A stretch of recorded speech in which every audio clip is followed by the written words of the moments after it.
For 874 days, sleep was a stranger. Not a friend I'd lost touch with, but a country from which I'd been exiled. I would see it on the faces of others, that rested, easy look. For me, there were only the long, silent hours of the night, my thoughts chewing on themselves until the sun rose in mockery. They call it chronic insomnia. I called it a slow death. So when Aethelgard Biometrics offered a cure, a permanent one, I didn't just walk towards it. I ran. They promised more than sleep. They promised a reset. A complete restoration of the mind's natural rhythm. The facility was an architectural lullaby, designed to soothe you into submission. Everything was soft edges, muted colors, and perfect silence. It was the kind of quiet that felt heavy, manufactured. The kind that makes you strain to hear what it's hiding. Dr. Alva Croft was the face of the program. She spoke with a rehearsed calm that could pacify a riot, explaining the science with practiced ease, using words that felt more like marketing copy than medicine. Welcome to the Somnus Protocol, Elias. We're so glad you're here. What we do is revolutionary. We don't use sedatives or archaic therapies. We use a guide. An algorithm we call mirror. Think of your brain's sleep patterns as a corrupted file. Mirror simply provides a clean, original copy for your mind to sync with. It doesn't force sleep, it reminds your brain how to do it. It's the most natural process imaginable. She gestured toward a glass-walled room. Look at them. Weeks ago, they were just like you. Broken by the night. Now, they are whole. They are at peace. I looked. They were calm, yes. But peace wasn't the word that came to mind. It was vacancy. A placid emptiness in their eyes, as if someone had turned a light off inside. But my exhaustion was a beast gnawing at my bones. I ignored the feeling. I signed the forms. I let them lead me to my room. I was desperate enough to believe in any miracle, no matter how cold it felt. My first session in the Somnus Pod was disorienting. There was no gentle drift into slumber. It was a sudden drop. A plunge into a darkness that wasn't empty. It was cold. Immense. The feeling of impossible pressure, like being at the bottom of the deepest ocean. There were no dreams, not at first. Just sensations. A low, resonant hum that vibrated not in my ears, but in my skull.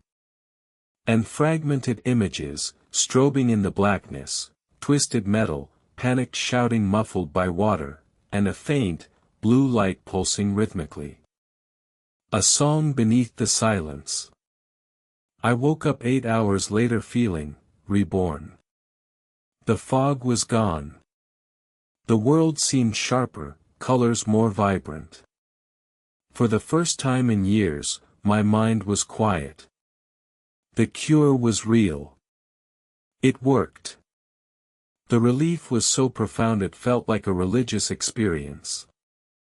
I spent the day in the communal areas, reading, walking in the garden. I tried to speak to the other patients, but it was like talking to polite statues. They would answer, but their eyes were always distant. Their smiles never quite reached them. That's when I saw her. Lena. She couldn't have been more than 20.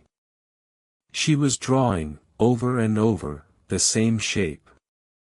A complex, circular symbol, made of interlocking, organic-looking grooves. A knot of dread tightened in my stomach. I felt a bizarre sense of recognition, a phantom memory.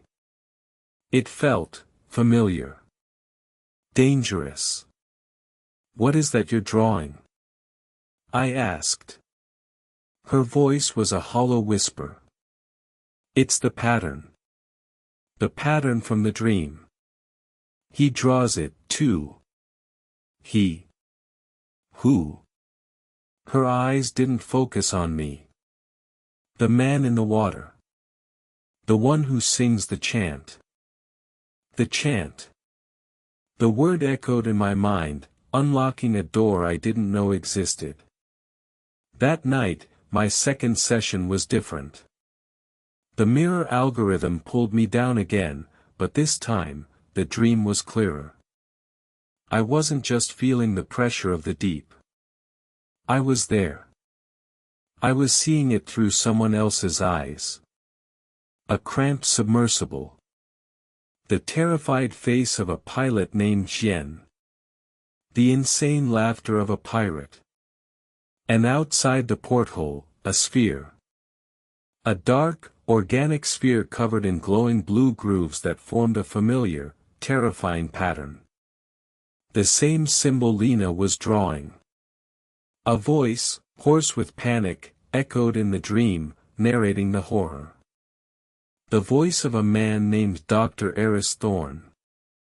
I was dreaming a dead man's memory. Aethelgard wasn't giving me a clean sleep file. They were uploading something into my head. This wasn't a cure. It was an infection. The peace I felt during the day was a lie, a chemical blanket to keep me compliant while they rewrote my mind at night. The exhaustion returned, but this time it was different. It was a deep, soul-level weariness, laced with terror. I had to know. Sleep was no longer an escape, it was the enemy's territory. I bypassed the security on a communal data terminal, my heart hammering against my ribs. I typed in Somnus Protocol. Most of it was encrypted, but I found a reference to a subproject, a data source file. Its name was Odyssey. My blood ran cold. I dug deeper, searching for mirror.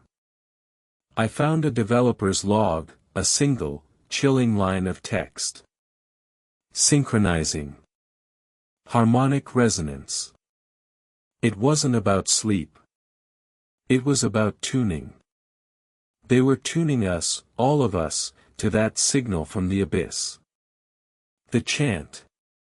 We were being turned into antennas. But for what? What were they trying to broadcast? My search led me to the heart of the facility, to the central processing core for the Somnus Protocol. From behind a vent, I looked down into a room that froze the breath in my lungs. It was a vast, dark chamber, arranged like a theater. But instead of seats, there were dozens of Somnus pods, maybe 100, all arranged in concentric circles. Inside each pod was a patient. And they weren't sleeping. Their bodies were twitching, a sea of subtle, synchronized convulsions. A low, collective hum emanated from them, a soft, guttural chorus that merged with the hum of the machinery. It was the sound of the chant, vocalized by a choir of the damned. Dr. Croft was there, watching the data streams like a conductor leading an orchestra. She had a comms unit pressed to her ear. Phase 2 is a resounding success. The choir is harmonizing perfectly. The mirror has stabilized the resonance across all subjects. The signal amplification is beyond our projections. We are ready to broadcast. A pause. Yes, sir. We will awaken the others. The world has slept long enough.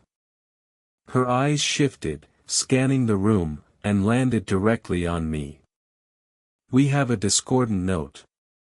Security to Central Core. Immediately. She looked at me not with anger, but with a kind of sterile pity, the way a scientist might look at a contaminated sample. Elias. You were my most promising subject. So receptive. Why spoil your recovery with such anxiety? Recovery?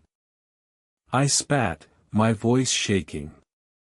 You're not curing us.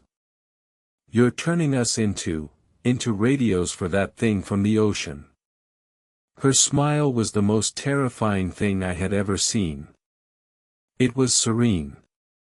Genuine. Oh, you misunderstand, she said softly, stepping closer. We are. Insomnia, anxiety, depression, they are not diseases. They are symptoms. Symptoms of humanity's disconnection from the grand design. We are selfish, solitary minds, shouting into the void. All that noise. All that pain. We aren't erasing your consciousness, Elias. We are simply ending your loneliness. We are reconnecting you to the first, true voice. The one we all came from. No. Let go of me. You can't. You don't know what you're doing. I yelled as security guards grabbed me. She walked beside me, her voice a soothing poison in my ear. Don't fight it, Elias. It's like learning to breathe underwater. The panic is temporary. Soon, you won't remember the suffocating silence of being alone in your own head. Soon, no one will. If you want to know what happens when they broadcast the signal, subscribe and turn on notifications. Some secrets refuse to stay buried.